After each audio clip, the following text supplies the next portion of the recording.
প্রিয় ষষ্ঠ শ্রেণীর শিক্ষার্থীরা, RS24 আওয়ার্স স্কুলের পক্ষ থেকে স্বাগত জানাচ্ছি ডিজিটাল প্রযুক্তির শিখন অভিজ্ঞতা 4 তথ্য ঝুঁকি মোকাবেলায় মানববন্ধন এর প্রথম পর্বে পৃষ্ঠা 39 তোমরা যারা শিখন অভিজ্ঞতা 3 আমাদের বিদ্যালয় পত্রিকা এর প্রথম থেকে চতুর্থ পর্বগুলো দেখনি, তোমাদের দেখার সুবিধার্থে এই ভিডিওর নিচে ডেসক্রিপশন বক্সে প্রথম থেকে চতুর্থ পর্বের লিঙ্কগুলো দিয়ে দেব, তোমরা তোমাদের সুবিধা মতো দেখে নিতে পারবে। আজকের ক্লাসে সমাধান করাবো শিখন অভিজ্ঞতা 4 তথ্য ঝুঁকি মোকাবেলায় মানববন্ধন। আজকের ক্লাসটি শুরু করার আগে তোমাদের কাছে একটা রিকোয়েস্ট থাকবে, তোমরা যারা এখনো আমার চ্যানেলটি সাবস্ক্রাইব করনি তাড়াতাড়ি সাবস্ক্রাইব করে যুক্ত হয়ে যাও। ডিজিটাল প্রযুক্তি সহ বিভিন্ন বিষয়ের ক্লাস দেখে নিজেদের যোগ্যতা বাড়াও, কারণ শিখন হবে অভিজ্ঞতায়, মূল্যায়ন হবে যোগ্যতায়। চলো এবার আজকের ক্লাসটিকে সামনের দিকে এগিয়ে নেওয়া যাক। তথ্য ঝুঁকি মোকাবেলা করি, জীবনকে নিরাপদ করি। সাধারণ কথা, আমাদের জীবনে তথ্য আদান প্রদানে নানা ঝুঁকি থাকে এবং এই ঝুঁকি কমানো ও ব্যক্তিগত স্বার্থ রক্ষার জন্য তথ্যের গোপনীয়তা রক্ষা করা দরকার, যাতে আমাদের ব্যক্তিগত তথ্য অন্যের কাছে চলে যেতে না পারে। এই জন্য আমরা একটি মানববন্ধন করব। সেশন 1, তথ্য আদান প্রদান মাধ্যমগুলো চিহ্নিতকরণ। আগামী কয়েকদিন আবারও কিছু মজার কাজ করব। এই মজার কাজগুলোর মাধ্যমে আমরা বিভিন্ন ধরনের তথ্য আদান প্রদান করার ঝুঁকি ও ব্যক্তিগত গোপনীয়তা লঙ্ঘনের ঝুঁকি মোকাবেলায় কি করা যায় তার একটি কর্ম পরিকল্পনা তৈরি করব এবং সবাইকে এই বিষয়ে সচেতন করার জন্য একটি মানববন্ধন করব। চলো আমরা মানববন্ধনের প্রস্তুতি নিই। আমাদের কি গত অভিজ্ঞতার কথা মনে আছে? তোমাদেরকে একটা প্রশ্ন করেছে, আমরা যে গত অভিজ্ঞতায় শিখেছিলাম যে আমাদের বিদ্যালয় পত্রিকা, এই অভিজ্ঞতার কথাটা কি মনে আছে? তোমাদেরকে জিজ্ঞেস করতেছে। হ্যাঁ, অবশ্যই মনে আছে। যেখানে আমরা একটি বিদ্যালয় পত্রিকা বানিয়েছিলাম। হ্যাঁ, সেখানে আমরা কিন্তু একটা বিদ্যালয় পত্রিকা বানিয়েছিলাম, সেটা আমাদেরও মনে আছে। গত কয়েকটি সেশনে আমরা একটি বিদ্যালয় পত্রিকা তৈরি করেছি। বিদ্যালয় পত্রিকায় যেসব উপকরণ যুক্ত করেছিলাম সেখানে তথ্য আকারে কি কি ধরনের বুদ্ধিবৃত্তিক সম্পদের ব্যবহার ছিল তার একটি তালিকা নিচের ছকে লিখি। আমরা যে গত সেশনে এবং গত অভিজ্ঞতার সেশনগুলোতে আমরা যে আমাদের বিদ্যালয়ের পত্রিকা বানিয়েছিলাম, সেখানে কিন্তু বিভিন্ন ধরনের আমরা বুদ্ধিবৃত্তিক সম্পদ ব্যবহার করেছি। সেসব সম্পদের একটা তালিকা তৈরি করতে বলা হয়েছে। প্রিয় শিক্ষার্থীরা, আমি তোমাদের জন্য সেই তথ্যগুলোর অর্থাৎ তালিকাটা আমি তোমাদের জন্য লিখে দেখাচ্ছি। নমুনা উত্তর হিসেবে আমি তোমাদের জন্য সেগুলো লিখে দেখালাম। তোমরা যদি এগুলো ছাড়াও অন্য যদি বুদ্ধিবৃত্তিক সম্পদ ব্যবহার করে থাকো তার তালিকাও এখানে যোগ করতে পারবে। আবার যদি এগুলো না থাকে সেগুলো এখান থেকে বাদ দিতে পারবে। আমি লিখলাম কবিতা, গান, সফটওয়্যার, লোগো। চলো এবার আরো সামনের দিকে আগাই। এই বিদ্যালয় পত্রিকা মূলত তথ্য আদান প্রদানের এক ধরনের মাধ্যম। এরকম আরো অনেক মাধ্যম ব্যবহার করেও আমরা তথ্য আদান প্রদান করতে পারি। সেই মাধ্যমগুলো ডিজিটালও হতে পারে, আবার ডিজিটাল মাধ্যম ছাড়াও হতে পারে। আবার বিদ্যালয় পত্রিকা তৈরি করতে আমরা ডিজিটাল মাধ্যম ও হাতে কলমে কাজ করেছি। নিচের ছকে সেগুলোর নাম দলে আলোচনা করে লিখব। আমাদের কাজটি ক্লাসে সবার উদ্দেশ্যে উপস্থাপন করব, যেটা পরের পৃষ্ঠার মধ্যে দেওয়া আছে। প্রিয় শিক্ষার্থীরা, আমি তোমাদের জন্য সেটা দেখাচ্ছি। দেখো, ছকটি দেখা যাচ্ছে এখানে ক্রমিক 1, 2, 3 দেওয়া আছে। ডিজিটাল নয়।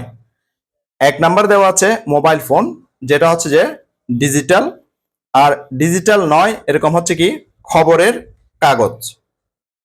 এরকম আরো অনেক যে যোগাযোগ মাধ্যম আছে, এই মাধ্যমগুলো তোমরা এখানে লিখতে হবে। আমি তোমাদের সুবিধার্থে এগুলো যে দুইটা আছে সেগুলো লিখে দেখাচ্ছি। তোমাদের জন্য লিখে দেখালাম। দেখো যে ডিজিটাল হচ্ছে যে ইমেল, আর ডিজিটাল নয় চিঠি। এরপরে ডিজিটাল হচ্ছে কি মেসেজ, আর ডিজিটাল নয় হচ্ছে যে মাইকিং। এরকম আরো আছে, যেমন ডিজিটালের মধ্যে তোমরা লিখতে পারো সামাজিক যোগাযোগ মাধ্যম, আর এখানে লিখতে পারো পোস্টার। চলো আরো সামনের দিকে আগাই। এখন চলো আগে ব্যক্তিগত তথ্য কি তা জেনে নিই। এখন আমরা ব্যক্তিগত তথ্য কি সেটা একটু জেনে নেব। ব্যক্তিগত তথ্য, আমাদের বইয়ের শুরুতে আমরা জেনেছি যে আমার নাম, বয়স, আমি কোন শ্রেণীতে পড়ি, এসব হচ্ছে তথ্য। আবার এগুলোকে ব্যক্তিগত তথ্যও বলা যায়। যদি আমি আমার পরিচয় আমার বিদ্যালয়ের শিক্ষককে দিতে চাই, তাহলে আমি তাকে কি কি তথ্য দেব? আমার নাম, আমার বাবা মা বা অভিভাবকের নাম, আমার বয়স, আমার বাড়ির ঠিকানা ইত্যাদি। এসব তথ্য আমরা আমাদের বিদ্যালয়ের শিক্ষককে দিব। অর্থাৎ এই তথ্যগুলি হচ্ছে আমার পরিচয়, আর এগুলোই ব্যক্তিগত তথ্য। তাহলে আমরা বুঝতে পারলাম কি ব্যক্তির নির্দিষ্ট তথ্যগুলো হচ্ছে যে ব্যক্তিগত তথ্য। নির্দিষ্টভাবে বলতে গেলে যে তথ্যের মাধ্যমে একজন ব্যক্তির পরিচয় চিহ্নিত করা যায় তাই হচ্ছে যে ব্যক্তিগত তথ্য। তাহলে ব্যক্তিগত তথ্যের মাধ্যমে আমরা কি করতে পারি? কোনো ব্যক্তিকে আমরা চিনতে পারি বা কোনো ব্যক্তিকে আমরা চিহ্নিত করতে পারি। এছাড়াও কিন্তু আরো অনেক ব্যক্তিগত তথ্য রয়েছে। দেখো, এছাড়া যেমন ফোন নম্বর, ইমেল এর ঠিকানা, আমার স্বাক্ষর, আমার জন্ম নিবন্ধন সনদ বা পাসপোর্ট, ব্যাংক অ্যাকাউন্ট নম্বর, এইসব ব্যক্তিগত তথ্যের মধ্যে পড়ে। এইসব তথ্য আমি নিজে জানাতে না চাইলে অন্য কারো জানার কথা নয়, কিংবা জানতে হলে আমার অনুমতি নিয়ে জানবে। অর্থাৎ আমি না জানালে কেউ কিন্তু আমার তথ্যগুলো সহজে জানবে না। আর যদি তার জানার প্রয়োজন হয়, অবশ্যই সে আমার কাছ থেকে অনুমতি নিয়ে আমার তথ্যগুলো জানতে পারে। আর কি কি ব্যক্তিগত তথ্য আমাদের থাকতে পারে তার নিচের ছকে লিখি। এবার এখানে ব্যক্তিগত তথ্যের তালিকা লিখতে হবে। এখানে ব্যক্তিগত তথ্য লেখার জন্য একটা ছক দেওয়া আছে প্রিয় শিক্ষার্থীরা। এই ছকটা তোমাদেরকে তৈরি করতে হবে। আমি তোমাদের সুবিধার্থে নমুনা উত্তর হিসেবে এটা তৈরি করে দিচ্ছি। এখানে প্রথমে দেওয়া আছে নিজের ছবি। তোমার ছবি হচ্ছে যে তোমার ব্যক্তিগত তথ্য। দেখো, তোমাদের জন্য আমি লিখে দিয়েছি প্রিয় শিক্ষার্থীরা, ফেসবুকের পাসওয়ার্ড, এটা হচ্ছে যে ব্যক্তিগত তথ্য। ইমেলের পাসওয়ার্ড, এটা হচ্ছে যে ব্যক্তিগত তথ্য। ব্যাংক অ্যাকাউন্ট নম্বর, এটা হচ্ছে ব্যক্তিগত তথ্য। জাতীয় পরিচয়পত্রের নম্বর, এটা ব্যক্তিগত তথ্য। জন্ম তারিখ, ব্যক্তিগত তথ্য। ফিঙ্গারপ্রিন্ট, এটা ব্যক্তিগত তথ্য, খুবই ইম্পর্টেন্ট একটা তথ্য এটা। এরপর হচ্ছে দলিলপত্র, এটাও কিন্তু ব্যক্তিগত তথ্য। আশা করছি তোমরা ব্যক্তিগত তথ্যগুলো সম্পর্কে বুঝে গেছো। চলো এবার আরো সামনের দিকে আগাই, অর্থাৎ পরের পৃষ্ঠা যাওয়া যাক। এবার সেশন 2, জরিপের মাধ্যমে তথ্য আদান প্রদানে ঝুঁকি নিরূপণ। আগের কাজ থেকে আমরা তথ্য আদান প্রদানের মাধ্যমগুলি চিহ্নিত করতে পেরেছি। অর্থাৎ আগে যে কাজটি করেছি আমরা, সেই কাজ থেকে তথ্য আদান প্রদানের মাধ্যমগুলো চিহ্নিত করতে পেরেছি। কিন্তু সব তথ্যই আমরা সবার কাছে আদান প্রদান করি না। সব তথ্য কিন্তু আমরা সবার কাছে আদান প্রদান করি না। অনেক সময় আমাদের ভুল বা অসচেতনতায় বা অনুমতি ছাড়াই তথ্য আদান প্রদান হয়ে যেতে পারে। এই অবস্থাকে আমরা কি বলতে পারি? এটি হলো তথ্য আদান প্রদানের ঝুঁকি। তাহলে আমাদের অগোচরে যদি কোনো আমাদের তথ্যগুলো আদান প্রদান হয়ে যায়, তখন এটা হচ্ছে কি তথ্য আদান প্রদানের ঝুঁকি। আমরা নিশ্চয়ই বুঝতে পারছি এটি কেন ঝুঁকিপূর্ণ। এসব ঝুঁকিতে আমাদের সামাজিক, আর্থিক ও মানসিক ক্ষতি হতে পারে। এজন্য আমাদের খুবই সতর্ক থাকা উচিত। আমরা এখন দলে আলোচনার মাধ্যমে অনুসন্ধান করে বের করব যে তথ্য আদান প্রদানে কি কি ঝুঁকি থাকার আশঙ্কা রয়েছে। এই কাজটি করতে আমরা একটি জরিপ করতে পারি। জরিপ পরিচালনার জন্য আমরা নিজেরা তথ্য আদান প্রদানে সম্ভাব্য ঝুঁকি কি হতে পারে তা খুঁজতে কয়েকটি প্রশ্ন সংবলিত একটি প্রশ্নমালা তৈরি করব। মনে রাখতে হবে যে আমরা নিচের তিনটি তথ্য জানতে তাদের সাক্ষাৎকার নিচ্ছি। এবার যে প্রশ্নগুলো তৈরি করব সেই প্রশ্নগুলো এই যে এখানে যে তথ্যগুলো আছে, অর্থাৎ এখানে যে তিনটি তথ্য আছে, এই তথ্যগুলো জানার জন্য আমরা তাদের সাক্ষাৎকার নেব। এবার আমরা তথ্যগুলো একটু জানব। কিভাবে তথ্য আদান প্রদান ঝুঁকিপূর্ণ হতে পারে, এরপরে কোন ধরনের ব্যক্তিগত তথ্য ঝুঁকিপূর্ণ হতে পারে, এরপরে তথ্য আদান প্রদান ঝুঁকিপূর্ণ হলে কি কি ক্ষতি হতে পারে। আর একটু সামনে কি বলছে দেখো, এখানে বলছে যে জরিপের প্রশ্নমালা তৈরি করার সুবিধার্থে এখানে নমুনা হিসেবে 3টি প্রশ্ন করে দেওয়া হলো। বাকি প্রশ্নগুলো আমরা দলগতভাবে করব। এখানে 3টি প্রশ্ন করে দেওয়া হয়েছে। 3টি প্রশ্ন পরবর্তী পৃষ্ঠা দেওয়া আছে। যে এখানে বলছে কি জরিপের প্রশ্নমালা তৈরি করার সুবিধার্থে এখানে নমুনা হিসেবে 3টি প্রশ্ন করে দেওয়া হলো। বাকি প্রশ্নগুলো আমরা দলগতভাবে করব।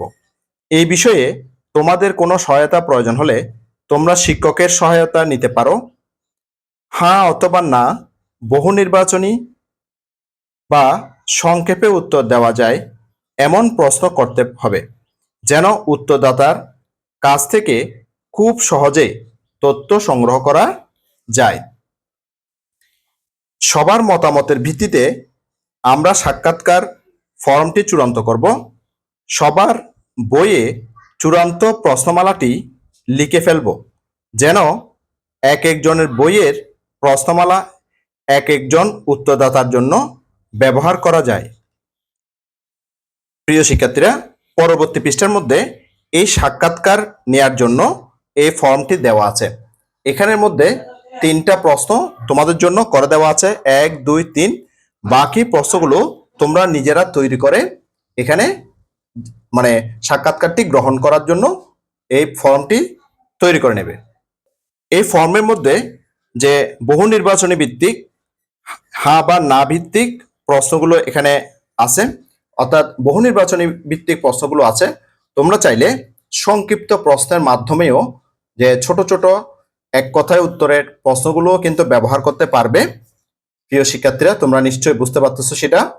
তোমরা যদি চাও যে এক কথায় ব্যবহার করতে পারবে সেরকম প্রশ্ন তোমাদের দরকার হবে, তাহলে তোমরা এক কথায় উত্তর দিতে পারবে এরকম কয়েকটি প্রশ্ন আমি তোমাদের জন্য করে দেখাচ্ছি। তোমরা চাইলে এগুলো এই পৃষ্ঠার মধ্যে লিখে নিতে পারবে। আমি তোমাদের জন্য এক কথায় উত্তর জাতীয় কয়েকটি প্রশ্ন দেখাচ্ছি। সেরকম প্রশ্নের তালিকাটা দেখো। আমি প্রথমে লিখেছি, আপনি কার সাথে তথ্য আদান প্রদান করেন? হ্যাঁ, এটা ছোট করে উত্তর দিতে পারবেন। 5 নাম্বার, তথ্য আদান প্রদানে কোন কোন সামাজিক মাধ্যমটি আপনি বেশি ব্যবহার করেন? 6 নাম্বার লিখেছি, মোবাইল নাকি কম্পিউটার, কোন ডিভাইসটি ব্যবহার করে তথ্য আদান প্রদান করেন? এরপরে 7 নাম্বার লিখেছি, আপনি ব্যক্তিগত তথ্যাদি কিভাবে সংরক্ষণ করে রাখেন?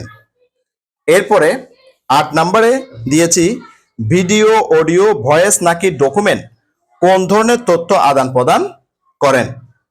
এরপরে 9 নাম্বার দিয়েছি, কোন ওয়েব ব্রাউজার দিয়ে সামাজিক সাইটটি লগ ইন করে রেখেছেন?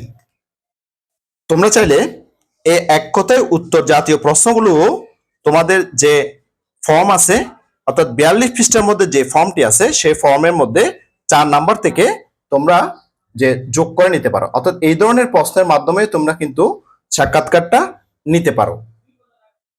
এবার আমি তোমাদের জন্য যে সাক্ষাৎকার ফর্মটি দেখাচ্ছি। সাক্ষাৎকার ফর্মটি দেখো প্রিয় শিক্ষার্থীরা। তথ্যদাতার নাম, তুমি যার কাছ থেকে তথ্য নিবে ওনার নাম এখানে লিখবে, বয়স, ওনার বয়সটা এখানে লিখবে, ওনার পেশা এখানে লিখবে, জেন্ডার, উনি কি পুরুষ, মহিলা নাকি অন্য লিঙ্গের সেটা লিখবা। এরপরে তথ্যগুলো তুমি এভাবে নিবা। তথ্য আদান প্রদানে আপনি সাধারণত কোন ধরনের মাধ্যম বেশি ব্যবহার করেন? ডিজিটাল নাকি এখানে সাধারণ বা ডিজিটাল নয় এরকম? এটা অবশ্যই ডিজিটাল হবে। বর্তমান যেহেতু ডিজিটাল প্রযুক্তির যুগ, অবশ্যই ডিজিটাল পদ্ধতি ব্যবহার করবেন। এরপরে 2 নাম্বার, তথ্য আদান প্রদানে কোন মাধ্যম বেশি ব্যবহার করেন? মৌখিক, SMS, চিঠি, লিফলেট, পোস্টার, ইমেল, সামাজিক যোগাযোগ মাধ্যম, অন্যান্য। সেটা সামাজিক যোগাযোগ মাধ্যম হতে পারে, ইমেল হতে পারে, অর্থাৎ উনি যেটার মাধ্যমে করেন সেটা উনি দিবেন।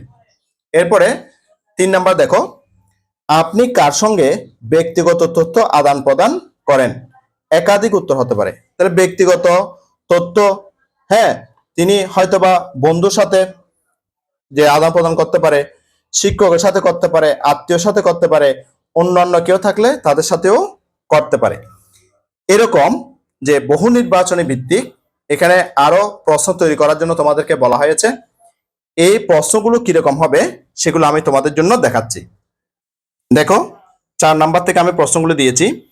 তথ্য আদান প্রদানে কোন সামাজিক মাধ্যমটি আপনি বেশি ব্যবহার করেন? এটা ফেসবুক আছে, টুইটার আছে, ইনস্টাগ্রাম আছে, অন্যান্য আছে। তাহলে ফেসবুক যদি হয় ফেসবুকে টিক মার্ক করতে হবে। এরপর দেখো 5 নাম্বার যে প্রশ্নটা দিয়েছি সেটা হচ্ছে কি, আপনি ব্যক্তিগত তথ্যাদি কিভাবে সংরক্ষণ করেন? ডিজিটাল নাকি নন ডিজিটাল? অবশ্যই ডিজিটাল হবে, এই জন্য ডিজিটালে টিক মার্ক দিলাম।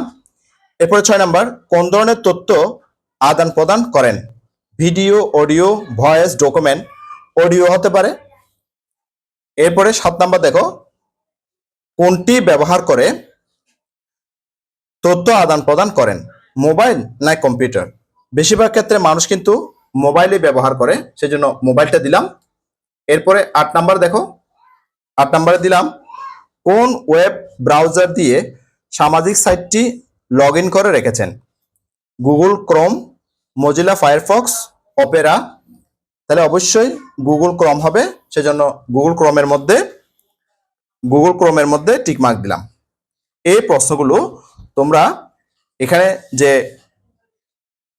ইয়াটা আছে, এখানে ছকটা আছে, হ্যাঁ, তথ্য ফর্মটা আছে, এই ফর্মের মধ্যে এই প্রশ্নগুলো তোমরা লিখে নিবা।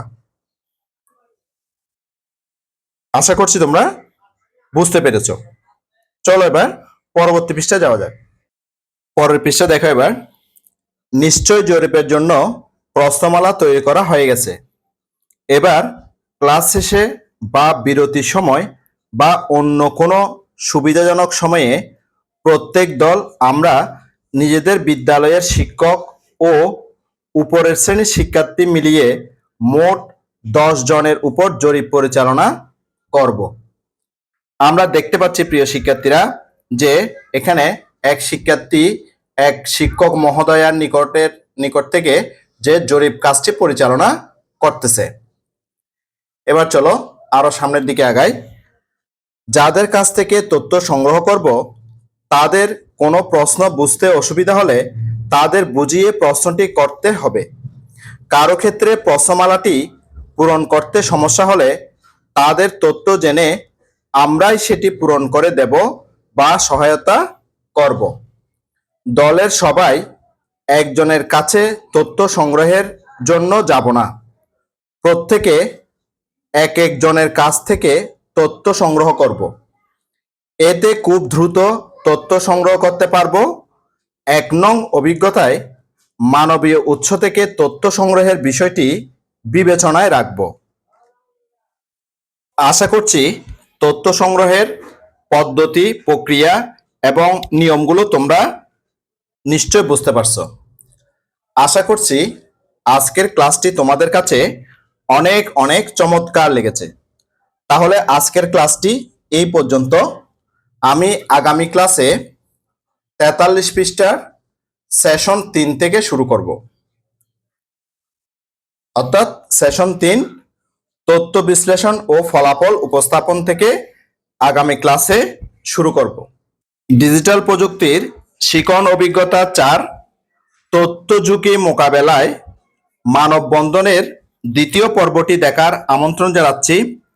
সাথে সাথে ডিজিটাল প্রযুক্তির অন্যান্য ক্লাসগুলো দেখারও অনুরোধ জানাচ্ছি এবং ডিজিটাল প্রযুক্তি ছাড়াও বিভিন্ন বিষয়ের ক্লাসগুলো দেখারও অনুরোধ জানাচ্ছি। ইতিমধ্যে তোমরা যারা আমার চ্যানেলটি সাবস্ক্রাইব করে আমার ক্লাসগুলো নিয়মিত দেখতেছ, তোমাদেরকে আমার অন্তরের অন্তঃস্থল থেকে অসংখ্য অসংখ্য ধন্যবাদ। আর যারা সবেমাত্র আজকে প্রথমবার আমার ক্লাসটি দেখলা, তোমাদের প্রতি অনুরোধ রইল তোমরা আমার চ্যানেলটি সাবস্ক্রাইব করে পাশের নোটিফিকেশন অল করে বেল বাটনটিকে বাজিয়ে দাও। আর তোমার বন্ধুদের সাথে, আত্মীয় স্বজনের সাথে, এমনকি পরিচিত জনদের সাথে ক্লাসগুলো বেশি বেশি শেয়ার করো, যাতে করে তারাও তোমার মতো দেখে উপকৃত হয়। ডিজিটাল প্রযুক্তির শিখন অভিজ্ঞতা 4 তথ্য ঝুঁকি মোকাবেলায় মানববন্ধনের দ্বিতীয় পর্বটি দেখার আমন্ত্রণ জানিয়ে আজকের ক্লাসটি এখানেই শেষ করতেছি। সবাই ভালো থাকবা, সুস্থ থাকবা, অবশ্যই নিরাপদে থাকবা। সবাইকে ধন্যবাদ।